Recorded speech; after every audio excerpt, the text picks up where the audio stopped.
প্রত্যেকটা দেশে আছে, এটা তারা বললেই তো হবে না। তো লিস্টের রিকমেন্ডেশন তারা দিয়েছে, যেগুলি আমাদের কাছে গ্রহণযোগ্য মনে হবে আমাদের এবং আমাদের পরের সরকারের কাছে, তারা সেগুলো করবে। সবই যে করা যাবে এমন কোনো কথা নেই।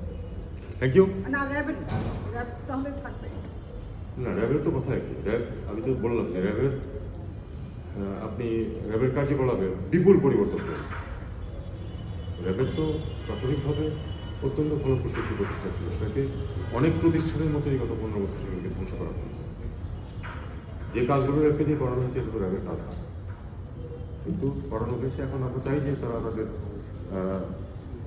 তারা যদি সংশোধিত পর্যায়ে কাজ করতে থাকে যেটা দেশের স্বার্থে, তাহলে তো আমার প্রতিষ্ঠান নষ্ট করার কোনো প্রয়োজন নেই। আরেকটা হচ্ছে সীমান্ত হত্যা, আমরা গত 11 মাসে 30 জন নিহত হয়েছে বিএসএফ গুলিতে।